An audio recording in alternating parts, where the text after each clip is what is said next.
sommaire de ce 19h30, le Palais des Sports de Ouagadougou, littéralement pris d'assaut par des milliers de militants du MPP et de la majorité. Le mouvement du peuple pour le progrès et ses alliés ont investi leur candidat à l'élection présidentielle du 22 novembre prochain. Roch-Marc Christian Kaboré est le cheval sur qui le MPP a parié encore une fois. Ce 11 juillet, l'Afrique célèbre la journée de lutte contre la corruption, une occasion symbolique choisie par l'ASELC pour publier son tout dernier rapport N-1, un rapport qui montre des signes d'encouragement dans la bonne gestion des affaires de l'État, mais il demeure encore des zones d'ombre. Plusieurs mauvais élèves sont cités, tous les détails dans ce journal. Et puis, situation toujours tendue et confuse au Mali. Le Mali en proie à une forme de soulèvement populaire depuis hier. On annonce aujourd'hui l'arrestation de plusieurs membres du mouvement M5, l'une des composantes de la coalition qui a appelé les manifestants dans les rues. Les dernières informations en provenance de Bamako dans ce journal. Nous serons en direct au téléphone avec le journaliste Malika Konaté. Voilà pour le sommaire. Bonsoir et bienvenue. C'est officiel, Roch-Marc Christian Kaboré est le candidat du MPP de la majorité. Il a été investi ce 11 juillet au cours d'une assemblée générale extraordinaire, comme vous pouvez voir sur ces images, dans un palais des sports plein à craquer, pris d'assaut par les militants du MPP, le mouvement du peuple pour le progrès. Notre reporter vient juste de rentrer du palais des sports. Vous aurez toutes les images et les réactions dans ce journal. Voilà, et si la majorité semble marcher à pas serrer derrière son candidat, et bien au CDP, quand bien même les choses semblent se préciser, il y a encore des bisbilles, ça et là. Les dernières se rapportent à deux lettres qui circulent sur les réseaux sociaux et qu'on impute à Blaise Compaoré, le président d'honneur du parti, l'une désavouant Edi Kombo-Hugo et l'autre l'adoubant comme candidat du parti à l'élection du 22 novembre prochain. Eh bien, on écoute à ce propos la réaction du président du CDP sur cette situation. La lettre ne m'est pas adressée. La lettre devait être adressée au président du collège de désignation. Et c'est celle-là qui vaut aujourd'hui. Vous savez, la lettre dont vous parlez est adressée à Edi Kombo-Hugo. À lire la lettre, vous voyez qu'elle est violente. 27 ans de gestion du président Compaoré. Vous l'avez déjà vu parler en ces termes. Une lettre très, très violente. Une lettre qui décrit la situation. Même meurtri, Blaise Compaoré ne décrirait pas la situation de cette manière. Blaise Compaoré a toujours accompagné la direction et la gestion du parti. Il a toujours envoyé des lettres de félicitations. Donc ça ne peut pas être lui. En plus, le profil décrit dans la lettre dont vous me parlez est un profil qu'on doit décrire en ex-ante, c'est-à-dire avant qu'on ne désigne le candidat. Or, lui-même est partie prenante. Ses attributions, c'est d'orienter le choix du candidat et de valider. L'orientation a été faite dans une directive qui a été publiée ici au mois de février-mars, que vous avez tous vu. Donc, il ne peut pas, en ex-post, revenir décrire un autre profil. Et tout ce qui reste là-bas, des termes que je n'ose pas dire ici, ne relève pas de Blaise Compaoré. Il faut le respecter. Et ceux qui sont auteurs de cet écrit savent ce qu'ils veulent. C'est peut-être ceux-là même qui, aujourd'hui, commencent à jeter l'éponge, vous le voyez. Et si leur choix est ailleurs, le choix de Blaise Compaoré reste au CDP, c'est son parti. Je suis le président exécutif, il en est le président d'honneur, et nous sommes en bonne intelligence pour le bien-être du CDP, pour le bien-être des militants, pour le bien-être de Burkinabé. Nous travaillons pour que le CDP reconquiert le pouvoir. Direction maintenant le Mali où la situation reste toujours tendue et confuse. Les violences continuent, elles auraient fait 3 morts et 74 blessés. Certains membres du mouvement M5 auraient été arrêtés. Pour en parler, nous sommes au téléphone en direct avec le journaliste Malik Konaté depuis Bamako. Malik Konaté, bonsoir. Bonsoir. Quelle est l'atmosphère à Bamako au moment où nous parlons? Je vous dis depuis hier jusqu'à maintenant, depuis après la manifestation, le rassemblement au boulevard de l'Indépendance, les manifestants ont commencé à barricader tous les ronds-points du district de Bamako et ça a continué hier jusqu'à 2 h du matin. Vers 2 h du matin, les gens se sont repliqués et ils sont rentrés chez eux. Et très tôt ce matin, avec la pluie à Bamako, mais les manifestants ont commencé à barricader les ronds-points. Et l'altercation a commencé entre les manifestants et les forces de l'ordre au quartier Mayambou, Fasokanou, où loge le siège de la coordination des mouvements et associations sympathisantes de l'imam Mohamed Diko. Et il y a une unité de Forsat qui a intervenu pour déloger les manifestants. Et ça trouvait que les leaders de ce mouvement ont été arrêtés hier soir, tel que le coordinateur général de la CMAS qui s'appelle Issa Kaoudjin. Et depuis là, ça commence toujours toute la journée. Il y a eu des barricades partout à Bamako. Il y a eu aussi des altercations entre les forces de l'ordre et les manifestants. Et jusqu'à ce soir, la visite du Premier ministre à l'hôpital Gabriel Touré. Et ensuite, après la visite à l'hôpital Gabriel Touré, il est parti à l'Assemblée nationale pour constater les dégâts. Et après, il est parti à la télévision nationale. Selon le bilan du Premier ministre, il y a eu 3 morts et 73 blessés. Et actuellement, cet après-midi, vers 17 h, il y a eu un autre mort devant la maison de la présidente de la Cour constitutionnelle, Manassa Tanyango. Il y a un garçon qui a perdu l'âme après une altercation entre eux et les forces de l'ordre. Alors, toutes ces victimes sont l'œuvre des affrontements avec les forces de l'ordre? Oui, toutes ces victimes sont l'œuvre avec en même temps, c'est des victimes à balles réelles. Et depuis hier, l'Assemblée nationale, à la télévision nationale et cet après-midi devant la maison, le domicile de la présidente de la Cour constitutionnelle. Est-ce qu'au moment où nous parlons, on peut dire que Bamako est une ville paralysée? Bamako est une ville paralysée aujourd'hui parce que les gens n'arrivent pas à effectuer les déplacements et souvent c'est très très difficile de traverser le pont. Souvent, le pont qui ne dépasse pas 1 km, souvent on peut faire 3 heures ou 4 heures de temps pour traverser les ponts. Et les autres coins aussi de Bamako, c'est très très difficile de circuler. Et surtout le grand marché. Aujourd'hui, il n'y a pas eu de marché au grand marché aujourd'hui parce que les gens ont eu peur, et surtout les commerçants ont eu peur d'aller ouvrir les boutiques. Alors, quelle est la situation politique aujourd'hui? Quelle est la position d'Ibrahim Boubacar Keïta? La position d'Ibrahim Boubacar Keïta depuis hier jusqu'à maintenant, il a été très clair dans son discours. Il a dit qu'ils ont accepté l'autorisation pour que le M5 puisse tenir son rassemblement au boulevard de l'Indépendance parce que d'après lui-même, ça s'est dit comme un mouvement pacifique sans violence. Mais après tout ça, que l'État s'assumera. Et depuis lors, on constate l'arrestation des leaders du mouvement 5 juin.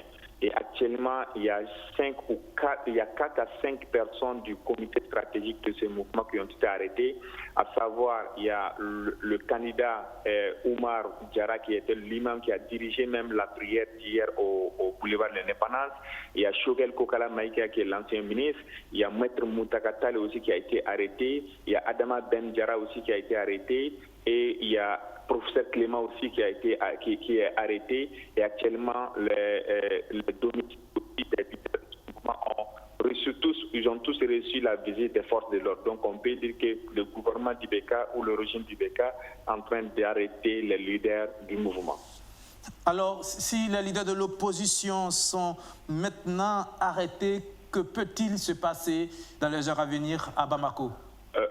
Dans les heures à venir, ce qui peut se passer, parce que dans les coulisses aussi, on entend les jeunes, tant que les leaders ne sont pas libérés, ils n'auront pas cesser de manifester, ils vont toujours continuer à manifester, ils vont toujours demander la démission, tel que dans les rues, on voit que des jeunes de 17 ans, 16 ans, 18 ans, souvent même de 20 ans, qui réclament le départ du président Ibrahim Boubacar Keïta et la libération de leurs leaders. Donc on peut dire toujours que les manifestants continuent toujours et ils réclament aussi la démission du président, la démission de la présidente de la Cour constitutionnelle, de l'Assemblée nationale, mais aussi la libération de leurs leaders. Merci Malik Konaté, qui était au téléphone avec nous depuis Bamako, qui nous donnait les toutes dernières informations de la situation au Mali. Le Mali où la situation, je le répète, reste toujours tendue et confuse. Nous vous tiendrons informés de l'évolution de la situation à Bamako. Nous passons à autre chose. Ce 11 juillet marque la journée africaine de lutte contre la corruption. Au Burkina Faso, les dépenses irrégulières dans les ministères et autres institutions sont dans une tendance plutôt baissière, mais il y a encore des mauvais élèves. Parmi eux, le ministère de la Sécurité, eh bien, c'est ce que révèle le tout dernier rapport N-1 de l'ASELC publié hier. Le compte rendu de Madina Sinou. Sur les 28 ministères ayant fait l'objet d'audit par l'ASELC, l'autorité supérieure de contrôle d'État et de lutte contre la corruption, 3 ministères sont des mauvais élèves en matière de dépenses irrégulières. Le ministère de la Sécurité, le ministère de la Culture, des Arts et du Tourisme et celui de l'intégration africaine et des Burkinabés de l'extérieur. Le département de Ousseni Compaoré, par exemple, a au cours de l'année 2018 enregistré 315 450 840 francs CFA de dépenses irrégulières au titre des comptes de dépôt. Pour le ministère de la Culture, là effectivement c'est plus délicat. Vous vous rappelez qu'en 2017, on avait déjà un montant autour de 700 millions de ce genre. Et actuellement, nous sommes à 135 millions. Là-bas, le problème, il est un peu différent en fait. Je crois que c'est un fonds, je ne vais pas rentrer dans le détail, où il faut répartir aux agents de la culture. Là. Donc, on a mis en place une commission qui examine les demandes pour pouvoir attribuer ces subventions ou ces aides-là à partir de ce fonds-là. Maintenant, si on veut le faire autrement, il faut un texte qui autorise les ministres à le faire. Donc en 2017, il n'y avait même pas ce texte. Maintenant, le nouveau ministre, lui, il a quand même fait le texte. Ce qu'on reproche au texte, c'est que le texte, pour nous, devrait être pris conjointement avec le ministère de l'Économie et des Finances. Selon le rapport N-1 de l'ASELC, les dépenses irrégulières dans les ministères et institutions de la République ont connu une baisse considérable. Toute chose que l'institution doit à la bonne synergie d'action entre l'ASELC et les institutions judiciaires. Les rapports entre l'ASELC et le système judiciaire connaissent une vraie embellie. L'amorce de cette synergie d'action augure de lendemain heureux dans la lutte contre la corruption au regard des prémices déjà prometteuses. C'est pourquoi j'en appelle à la responsabilité de chaque acteur, en particulier du gouvernement, à faire de la lutte contre la corruption une cause nationale. La publication du rapport de l'audit de l'année N-1 des ministères et institutions entre dans le cadre de la célébration de la Journée africaine de lutte contre la corruption, célébrée chaque 11 juillet. La 4e édition de cette journée se tient cette année sous le thème « Vaincre la corruption grâce à des systèmes judiciaires efficaces et efficients ». Je vous le disais en début de journal, cet officiel Roch-Marc Christian Kaboré est le candidat à l'élection présidentielle du 22 novembre prochain du MPP, le Mouvement du Peuple pour le Progrès. Il a été investi ce 11 juillet au cours d'une assemblée générale extraordinaire. Je vous le disais aussi, dans un palais des sports plein à craquer, pris d'assaut par des milliers de militants du MPP et ses alliés. Toutes les images et les réactions, Rémi Lambert-Nébier. Tout un parti en ordre de bataille, des alliés engagés et un appareil d'État mobilisé. Toutes les conditions sont réunies par la majorité présidentielle pour remettre son candidat en selle pour la course à la magistrature suprême. Le oui du candidat choisi, ici représenté par son envoyé spécial, est retentissant. Tout en vous remerciant pour le choix de ma personne pour tenir ce flambeau, c'est un devoir patriotique pour moi de répondre. C'est un devoir patriotique pour moi de répondre.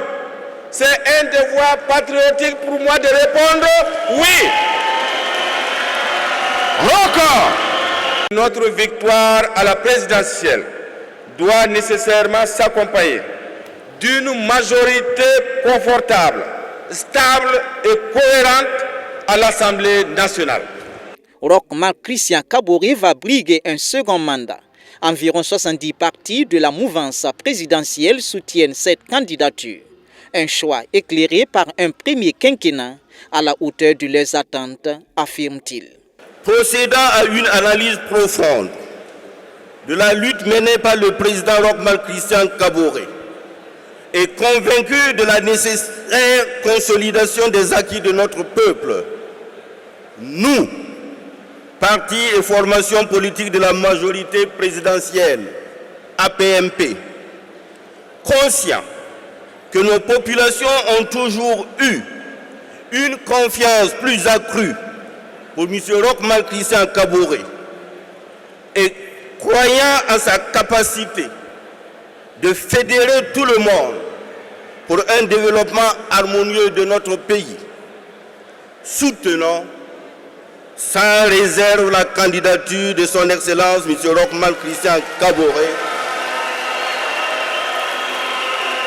Pour le MPP, la conquête de l'électorat est lancée et le parti n'a nul besoin de faire recours à la courte échelle pour faire réélire son candidat. Et vous avez vu la qualité et l'intensité de la mobilisation, que nous n'avons pas besoin de tricher pour remporter la victoire pour les élections à venir. Nous comptons sur notre bilan et sur notre capacité à mobiliser, à expliquer et à faire en sorte que les populations adhèrent au programme que notre candidat va présenter à nouveau au peuple de Burkina Faso. Ce congrès extraordinaire d'investiture était le lieu pour l'actuel parti au pouvoir de dresser un bilan détaillé de sa gestion du pouvoir d'État en 5 ans. Un mandat jugé satisfaisant, mais fortement contrarié par la situation sécuritaire et la fronde sociale. Et place à présent à l'invité de ce journal. Il s'agit de Ali Koné, chargé de programme population et développement à l'UNFPA. Monsieur Ali Koné, bonsoir. Bonsoir, Monsieur Dapa. Alors, ce 11 juillet, c'est la journée mondiale de la population. Une journée mondiale qui est en plein dans ce qu'on appelle le coronavirus, la maladie de la COVID-19 qui bat son plein. Quelle analyse est-ce qu'on peut faire? Quel est l'impact de cette COVID-19 sur les systèmes de santé et au niveau des populations mondiales? Et merci bien, Monsieur Dapa. Et permettez-moi tout d'abord de vous remercier de l'occasion que vous nous offrez de vous entretenir par rapport dans le cadre de cette journée mondiale de la population. Et il faut dire que je ne saurais vraiment progresser sur mon propos sans vous féliciter pour tout ce que vous faites pour les questions de population que vous avez placées au centre en tant que tel du développement durable. Et dans la mesure où chaque année, vous nous offrez l'opportunité de nous entretenir avec les téléspectateurs au Burkina. Merci beaucoup. Je vous en prie. Okay. Et maintenant, pour en revenir au thème, il faut dire que la situation du corona s'est imposée au monde comme vraiment une catastrophe, on pourrait dire, dans la mesure où elle est venue mettre en cause toute la dynamique de développement que les pays avaient amorcée. Voilà. Si elle est vraiment venue s'imposer et jouer complètement sur tout ce qui est comme effort de planification du développement. Voilà. Pour en venir vraiment aux questions de santé, il faut dire que même les systèmes de santé ont été éprouvés. Il faut dire également que les populations au jour d'aujourd'hui voient même en ces centres de santé, qui étaient des centres de santé par excellence en son temps, des centres, je puis dire, d'exposition à la Covid. Voilà. Et sans compter le fait que la Covid également est impactée sur la fréquentation scolaire. Les établissements sont fermés. Ça veut dire que nous avons une masse critique, je puis dire, de filles qui sont exposées en tant que telles aux violences sexuelles, aux grossesses non désirées.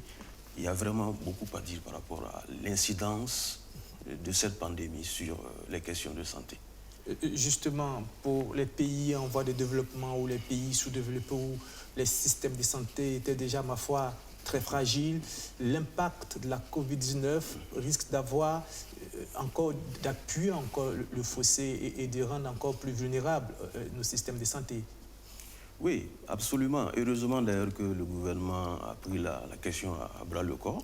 Sinon qu'effectivement, nous avions une dynamique d'amélioration des questions de santé, fruit vraiment de réflexions de longue durée. Et cette pandémie est venue s'imposer en tant que telle comme élément nouveau. Je puis dire qu'à coup sûr, il y a certaines réallocations même budgétaires qui ont été opérées pour pouvoir répondre à cela. Il faut dire également que ça a joué même sur tout le processus d'approvisionnement, par exemple, en produits de santé, au niveau de nos formations. Et de plus, la grosse incidence duquel on pourrait incriminer vraiment le Covid, il y a également ce reflux de population qui normalement devait venir à ces postes de santé-là pour vraiment bénéficier des soins. Donc vraiment, c'est des éléments comme ça qui constituent de nos jours un enjeu assez sérieux pour les questions de santé au Burkina. Alors donc, en dehors de la Covid-19, peut-être que d'autres maladies pourraient augmenter en termes de contamination ou de prise en charge de la population. Si on prend par exemple le secteur de la santé sexuelle et reproductive, qu'est-ce qui peut être fait pour que l'impact de la Covid-19 ne soit pas assez négatif sur ce secteur-là? Bon, mais c'est vraiment le renforcement des capacités nationales et gouvernementales, notamment au niveau de l'UNFPA. Nous avons accompagné en tant que telle la mobilisation de ressources pour renforcer les capacités en approvisionnement des produits. Nous avons également travaillé à capaciter les agents de santé à de meilleurs comportements, je puis dire, face à cette pandémie qu'est le Covid, pouvoir toujours prester, mais en sécurité. Voilà. Nous avons également trouvé des éléments de réponse, notamment par rapport aux questions de violence également. Nous avons adressé ces questions également au niveau de l'UNFPA, et sans compter également les questions d'accès en tant que tel des femmes et des filles aux produits contraceptifs. Alors, l'UNFPA met donc les bouchées doubles pour permettre à ce secteur-là, la santé sexuelle et reproductive, de moins en partie face à la Covid-19. Absolument. Merci. J'en conviens avec vous. Merci, M. Ali Koné, d'être venu sur ce plateau pour nous donner toutes ces précisions et pour nous parler de tous ces programmes mis en place par l'UNFPA pour permettre à ce secteur, la santé sexuelle et reproductive, de demeurer encore un enjeu important malgré la présence de la Covid-19. Merci d'être venu sur ce plateau. Merci bien.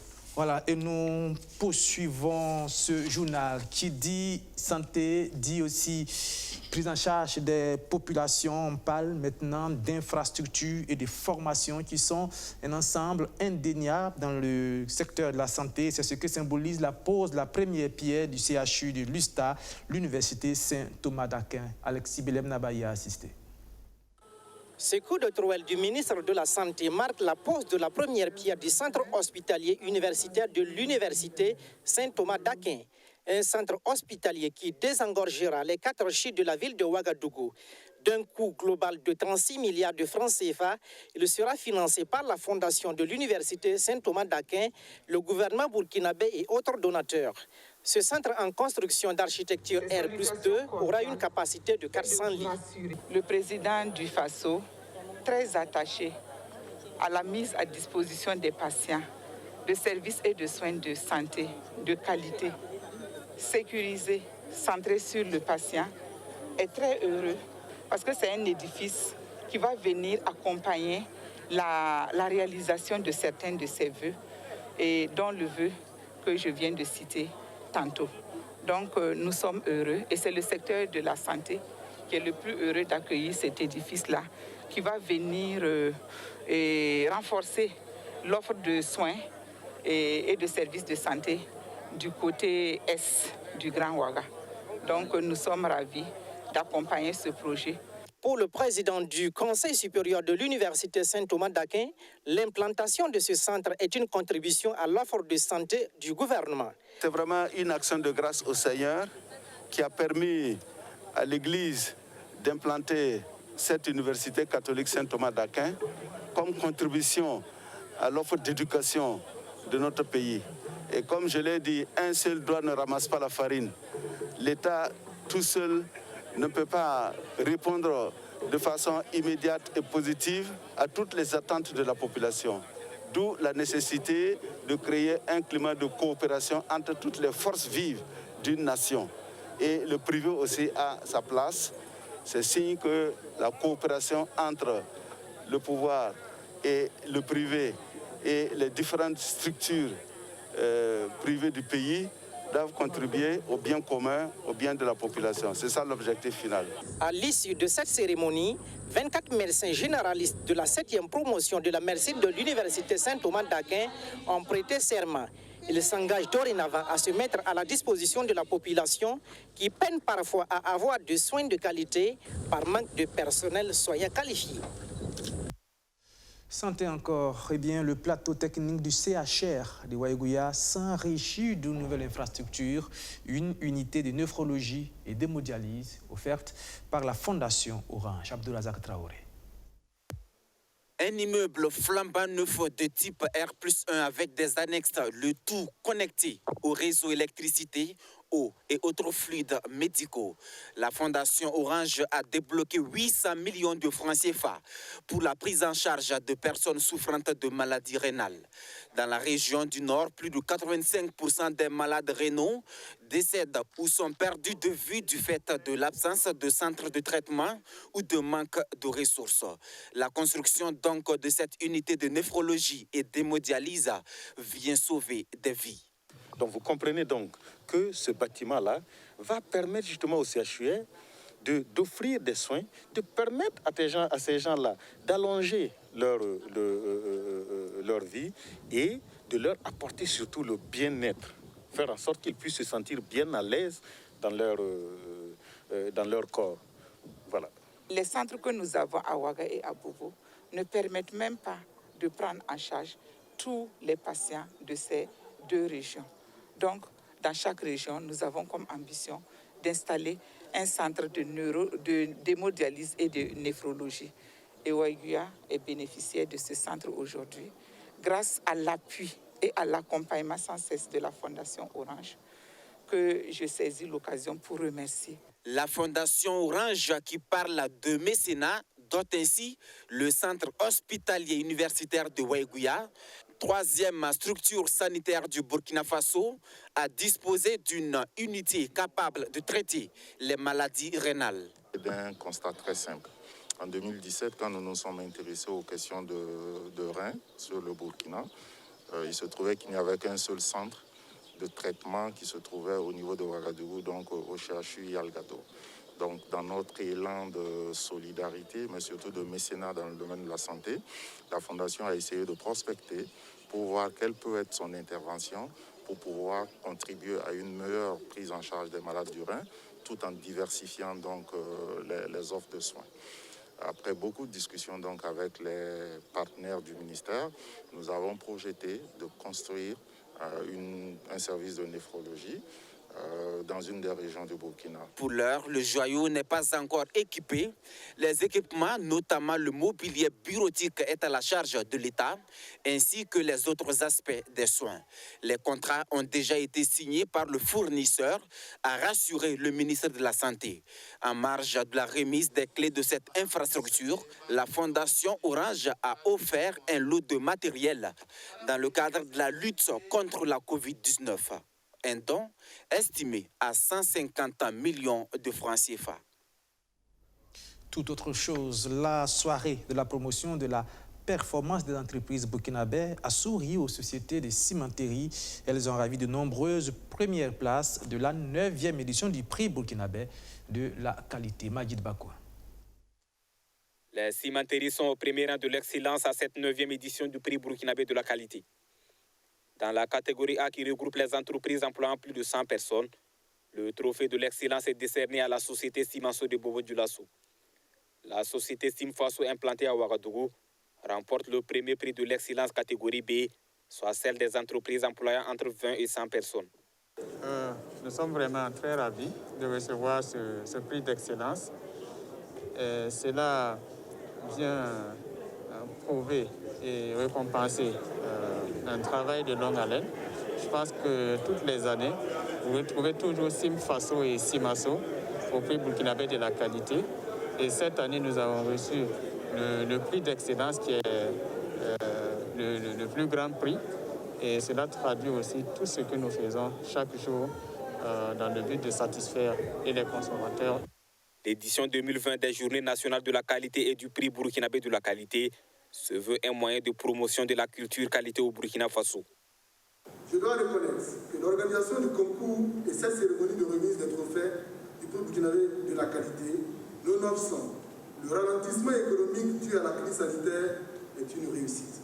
Le mérite revient au ministère du Commerce, de l'Industrie et de l'Artisanat qui, à travers l'Agence burkinabé de normalisation de la métrologie et de la qualité ABNOR et l'Association burkinabé pour le management de la qualité ABMAC, organise chaque année de façon conjointe le prix burkinabé de la qualité et les Journées nationales de la qualité, dont le but est de promouvoir la qualité au Burkina Faso et contribuer au développement de l'économie. Chers participants, distingués invités, l'atteinte de cet objectif ne saurait passer que par la maîtrise et l'assurance de la qualité par les organisations socle du développement de tout pays. Conscient de cette réalité, le gouvernement du Burkina Faso a institué par décret le prix burkinabé de la qualité afin d'inciter les organismes de production de biens et services à mettre la qualité au cœur de leurs activités en vue d'améliorer leur niveau de compétitivité. Au total, 20 entreprises ont vu leurs efforts récompensés au cours de cette cérémonie. Les 3 meilleurs primés vont représenter le Burkina Faso au prix CEDEAO de la qualité.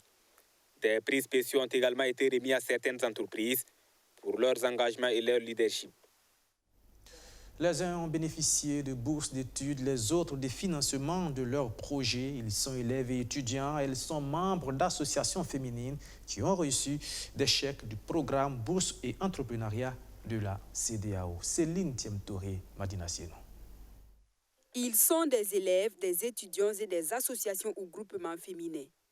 Ils ont tous été retenus pour bénéficier du programme Entrepreneuriat et Bourse de la CEDEAO. Un programme qui vise à accompagner les élèves et les étudiants dans la poursuite de leurs études. Ce programme accompagne aussi les femmes dans la promotion de leurs entreprises. Depuis 2010, notre département bénéficie de l'appui du cadre genre, le Fonds commun genre, à travers la CEDEAO, d'appui aux étudiantes et étudiants et élèves pour des bourses. Et maintenant, depuis 2017, nous avons étendu ça au groupement d'associations féminines pour booster leur activité. Donc c'est dans ce sens qu'aujourd'hui, pour l'année 2019, je dis bien 2019 parce que nous avons eu un retard dans la mise en place de ce fonds, nous avons donné à ces élèves et étudiants et à ces groupements d'associations leur chèque qui revenait à 275 000 pour les élèves, 500 000 pour les étudiants et 1 million pour les groupements d'associations.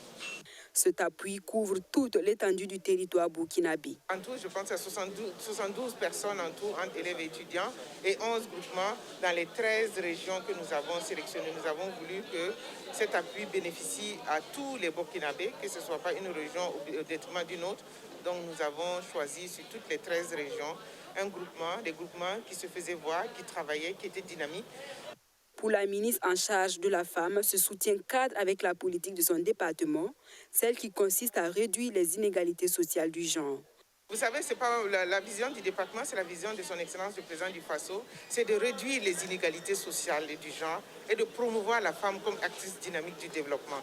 Donc ça, c'est la vision genre de notre département. Donc nous essayons de combler les écarts entre les hommes et les femmes, tout en aidant les femmes à la participation économique aussi. 76 millions de francs CFA, c'est le montant global de cette aide financière octroyée par la CEDEAO, la communauté économique des États de l'Afrique de l'Ouest.